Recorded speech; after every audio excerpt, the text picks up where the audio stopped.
Isang simpleng katanungan sa budget process natin. Bakit mas malaki ang pondo ng flood control kesa sa agrikultura? Why is it that the budget for flood control is bigger than the budget of the Department of Agriculture or the agriculture sector as a whole? The fifth biggest allocation, not even a department, is flood control. And allocating a measly 31 billion for irrigation, for rice. Why? Pagkatapos po noon, tinulungan ko siyang bawasan ang flood control budget at idagdag sa 2024 budget ng Department of Agriculture. Aniya, tumawag daw sa kanya si Congressman Zaldico dahil pinapatanong daw ni Speaker Romualdez, bakit pinawasan ang pondo ng flood control? Ngunit wala nang nagawa si Congressman ko dahil sinabi niya, siya yan ang Pangulo. Nung termino ko rin po bilang Pangulo ng Senado, maraming beses po akong tinanong ni Pangulong Bongbong Marcos tungkol sa panukalang budget para sa 2025. Sinabi ko po sa kanya ang buo at tapat na katotohanan para malaman po niya ang tunay na larawan at sitwasyon ng pambansang budget para sa taong yon. Ito marahil, Ginoong Pangulo, minamahal kong kasamahan, ang isa sa mga dahilan kung bakit pinag-utos ng Pangulo ang pag-veto at pag-for late release sa FLR at pag-hold ng malaking bahagi ng budget nila.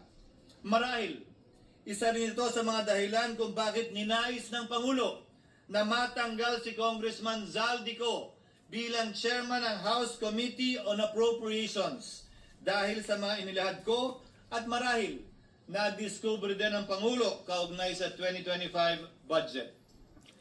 Hindi malayo, Ginoong Pangulo, na naganap din ang mga ito noong 2023, 2024 at mga nauna pang budget kung saan napakaraming ghost at substandard projects ayon kay Secretary Vince Dizon at ayon mismo sa talumpati ng ating kasamahan na si Senator Ping Lacson. Ngunit marahil ay walang naglakas loob na sabihin ang katotohanan kay Pangulong Marcos o magsumbong sa kanya kaugnay sa ilang mga bagay na ito bago ako. Nais ko din pong kumpirmahin ang sinabi ni Congressman Toby Chanco na ang pag-file ng impeachment complaint laban kay Vice President Sara Duterte ginamit na paraan ni Speaker Romualdez para mag-release ng pondo nila na naka-FLR or for late release bago mag-eleksyon. Maski na alam po niya na hindi po ito kayang talakayin ng Senado hanggang sa Hunyo pa mula nung simula. Ulitin ko, ginamit ni Martin Romualdez ang FLR at ang pangalan ng Pangulong Marcos upang itulak ang kanilang unconstitutional na impeachment complaint. Sabi nila, pumirma kayo dahil kung hindi lalabas ang pondo nyo na naka-FLR bago mag-eleksyon. Subalit, Ginoong Pangulo, hindi ito umubra. Hindi ito umubra dahil tinanggihan ito ni PBBM. Sinabi niyang walang ganyang uri ng usapan at sinabi niyang hindi niya gagawin yon. Kaya't hanggang ngayon, nananatili pa rin for late release ang mga questionableng pondo nila. And that is why, Mr. President, distinguished colleagues,